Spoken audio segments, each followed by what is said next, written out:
Bonjour à tous, Shavua Tov. Aujourd'hui, on va commencer la nouvelle Sugia de cette semaine, donc sur le Shinui, c'est-à-dire faire un changement, faire une action de façon anormale. D'accord? Par exemple, on va allumer une lumière avec son coude. Est-ce que c'est un Shinui? Et si c'est un Shinui, alors quel est le din? Est-ce que c'est Chayav? Est-ce que on fait un interdit de la Torah? Ou est-ce qu'on fait un interdit des Rabbanan? Ou est-ce que c'est permis? Alors on va voir en général que quand quelque chose, on a réussi à le définir comme Shinui, comme changement, alors c'est un Issour des Rabbanan et pas un Issour des Ragta, en général. Et dans certains cas, on va pouvoir même permettre.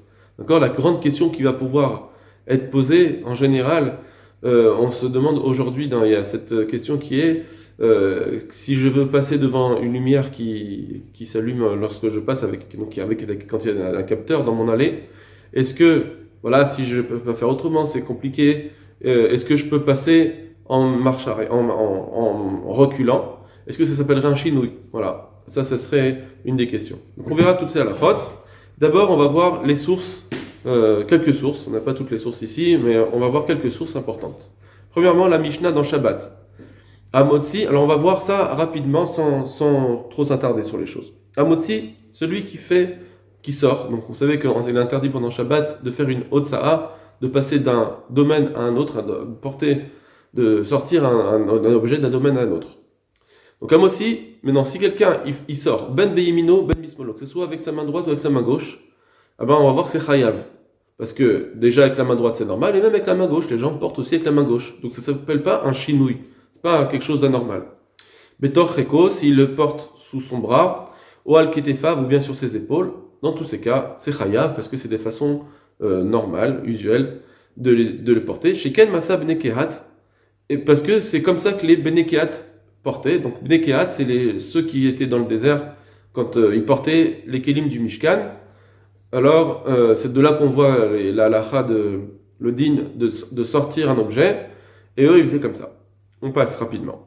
Quel est achariado? Maintenant, si quelqu'un il le porte de façon anormale, alors soit quel achariado, c'est il va le porter sur le dos de sa main, beraglo avec son pied, bépiv avec sa bouche, bemarpeko avec le coude. Alors le Rashi va le traduire avec les aisselles, mais il y a plusieurs autres commentateurs disent que c'est surtout le coude, ça veut dire à l'intérieur du coude bien sûr, dans l'endroit où on plie le bras.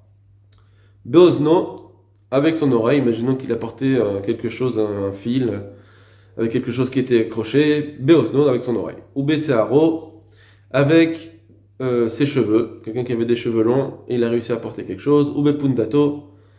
Alors, Spundato, c'est une sorte on va dire une banane, une ceinture.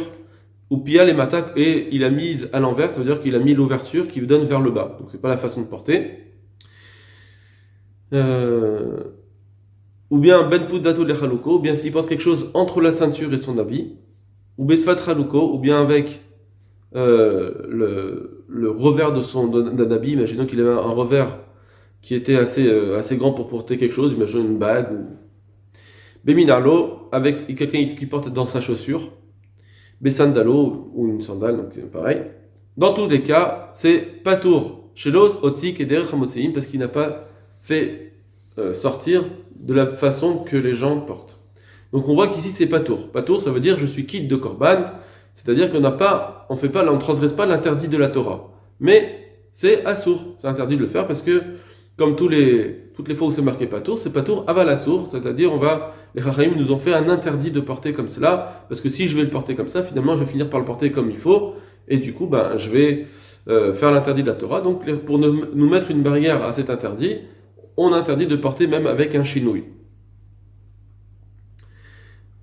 Le Tosfot, on ne va pas le lire dans les mots, on va juste le lire rapidement. Je vais vous le dire rapidement. Donc l'Achariado, il nous dit que c'est possible que le dos de la main, ça ne soit pas vraiment un shinui, c'est avec le pied. C'est possible que c'est le pied qui est un shinui, mais avec le dos de la main, c'est peut-être pas un shinui, mais en réalité, il finit par dire que non, le dos de la main aussi c'est un shinui.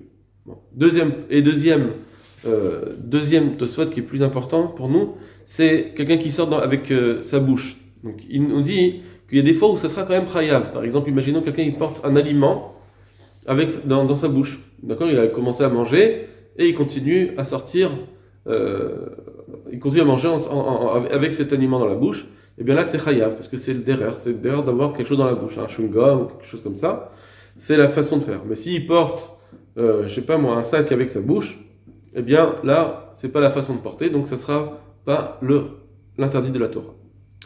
Voilà pour une des premières sources. Autre source dans la Mishnah dans Shabbat.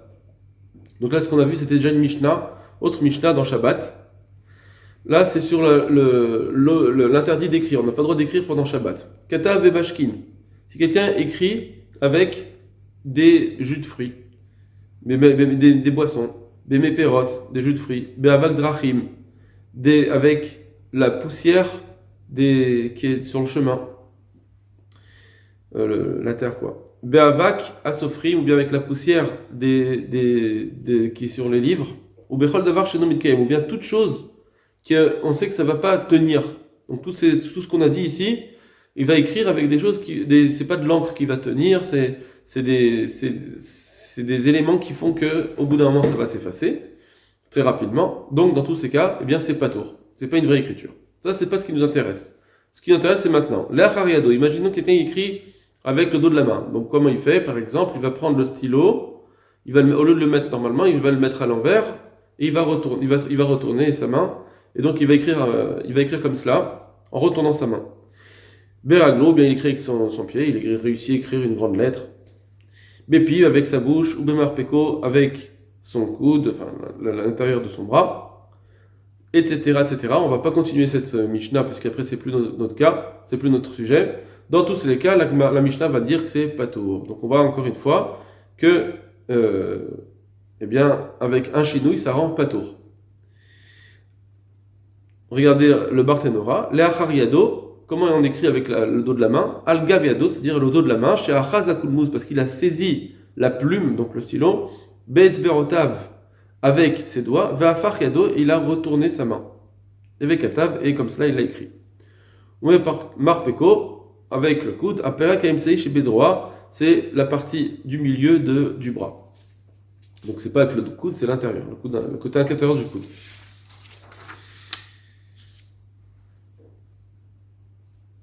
Le Rambam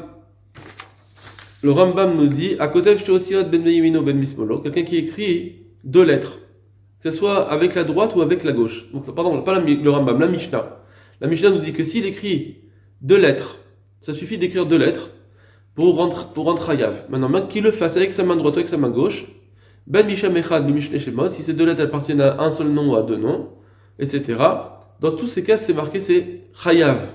Encore, je saute pour aller rapidement, mais il nous dit c'est chayav. Comment ça se fait qu'il nous dit qu'avec la main gauche c'est chayav? Quelqu'un qui écrit avec la main gauche alors qu'il est droitier, bah pour lui ça devrait être un chinouille. Est-ce qu'on va dire que non? Ça s'appelle pas vraiment, c'est pas suffisant comme chinouille, il faudrait un chinouille plus grand.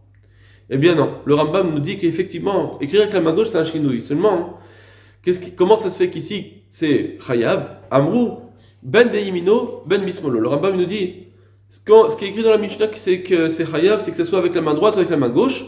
Et non, la bemish et mishtamesh beyemino ou bismolo. On ne parle que d'un quelqu'un qui utilise ou sa droite ou sa main gauche, béchavé, autant l'un que l'autre.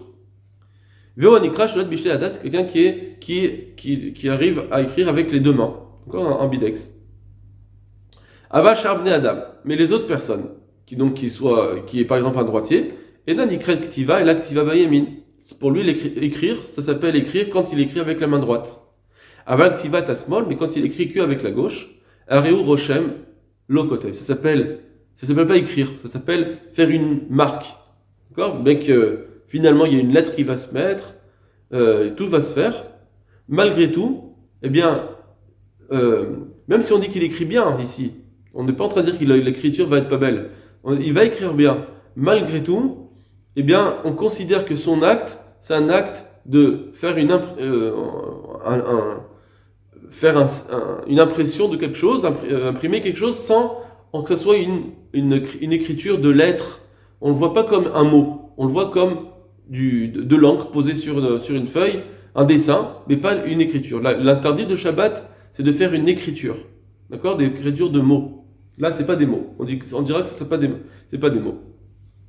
Bien que c'est des mots. Seulement le fait qu'il écrit avec la main gauche, eh bien, ça sera pas l'activa de la Torah. Maintenant, on va voir une autre Mishnah, une bara, qui est importante dans Ktubot. Tanya, il y a une braïta qui nous ramène. Rabbi Merinos Omer, Rabbi Merinos dit, Gonéar, quelqu'un qui se plaint de douleur, Yonek Chalav Beshabbat, il a le droit de téter du lait pendant Shabbat. Alors, c'est quoi? Effectivement, vous savez que normalement, on n'a pas le droit de traire du lait pendant Shabbat. Ça s'appelle Mefarek. C'est un interdit de séparer, comme on l'a vu la semaine dernière, de séparer. C'est une tolda de Dash. Dans Dash, qu'est-ce qu'on faisait? On prenait un épi de blé et on le frappait, on frappait le blé pour sortir le grain, le détacher. Et du coup, sortir le lait de l'épi de la vache, eh bien aussi ça s'appelle dash. Dans ce cas-là, ici la personne, quand elle va faire cela, c'est permis pour elle de le faire. Alors c'est marqué, bon ça va faire un peu bizarre, mais il va le faire, il a sa refoua, pour guérir, il peut prendre du lait de chèvre, c'est marqué, c'est une refoua spécifique, et donc il a le droit de le faire s'il va directement prendre, sans traire avec les mains, il va le faire directement avec la bouche. Eh bien, pour lui, ça sera permis. Donc, ça veut dire que c'est pas vraiment traire, parce qu'il le fait pas comme d'habitude, normalement c'est avec les mains, il le fait avec un chinouille, mais comme il souffre, c'est permis. Donc, on voit ici que faire un chinouille, c'est interdit, midera banane, mais quand c'est pour se soulager d'une douleur, c'est permis. D'accord? Donc, on a ici une première permission dans les chinouilles. On reprend. Gonéach yonek chalav beshabbat. Quelqu'un qui souffre et qui gémit, gonéach ça veut dire gémir, alors il a le droit de téter du lait pendant Shabbat. Maïtama, pour quelle raison? Yonek mefarek alachariyad. Parce que yonek, quand il va téter, c'est mefarek, c'est la melacha, l'interdit de mefarek, donc dash, de vaner, de frapper le blé, qui est faite de façon anormale. Ou bim comme Sahara, et lorsque c'est un cas de douleur, lo gazou rabanan, les chachamim ne font pas la xéra. Donc on voit ici que l'interdit des rabanan de chinouille, il est permis lorsque c'est une douleur. Ça c'est le premier cas. Deuxième cas, Rav Yosef, Alakha Rabbi Merinos, pardon. Rav Yosef il dit que la halakha est bien comme cela, comme Rabbi Merinos il a dit. Ça c'est le premier cas. Deuxième cas, Tanya. Il y a une braïta qui nous enseigne. Une braïta, je vous rappelle, c'est une Mishnah qui n'a pas été inclue dans toutes les Mishnayot de Rabbi, mais ça reste des Tanaïm. Tanya, Nahum Ish Galia Omer. Nahum, homme de la ville de Galia, dit Tinor, un tuyau. Donc ici on parle d'un tuyau d'évacuation, par exemple sur un toit. Shalubo Kaskassim. Et il y a eu il s'est rempli par exemple, de feuilles, etc., qui vont boucher. Mais Ma'echan Beraglo, il a le droit de les écraser avec son pied, Betsina, sans que personne voit, Beshabbat, pendant Shabbat, Veno Choshesh. Et il n'a pas de craindre, parce que normalement, vous savez que quand on répare quelque chose qui fait partie d'une construction, comme ici, eh bien, même avec un tout petit peu, on est chayav, ça s'appelle bonnet, c'est l'interdit de construire. Ça fait partie d'une construction, de construire. Réparer un évier, ça s'appelle construire. Mais ici, c'est permis. Pourquoi? Maïtam, quelle est la raison? Metaken kalachariadou. Parce que ça s'appelle réparer avec chinouille. Normalement, quand on répare un tuyau comme cela, on l'enlève avec les mains, ou bien on va prendre un outil et on va nettoyer. On n'écrase pas avec le pied. Écraser avec le pied, ça s'appelle un chinouille. Comme Pseda Logazou Barabanan. Et dans un cas de perte, eh bien les Chachamim ne font pas la xéra. Ici, la perte, c'est que par exemple, eh bien, ça va faire des inondations chez lui. Donc, puisque c'est une perte financière, là aussi, les Chachamim n'ont pas interdit. Donc, on voit une deuxième permission des Chachamim. Premièrement, c'était une permission lorsqu'il y a une douleur. Deuxièmement, c'est quand il y a une perte. On va voir ici que les Chachamim permettent, dans une douleur, dans une perte, c'est pas évident qu'un Issour des Rabbanan, il est parmi tout le temps dans un cas de perte ou dans un cas de douleur. Ici, on voit que le chinouille, il est permis. Amar Yosef al Kenachum Mishgalia. Et là, Rabbi Yosef nous dit que la halakha est bien comme cela.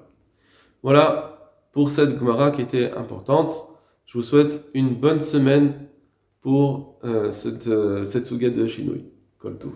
N'oubliez pas vos mots, il y a 3 mots à apprendre tous les jours, c'est très important. Si vous apprenez 3 mots par jour, eh bien, au bout d'un an, je vous dis, vous aurez beaucoup de mots et c'est une grande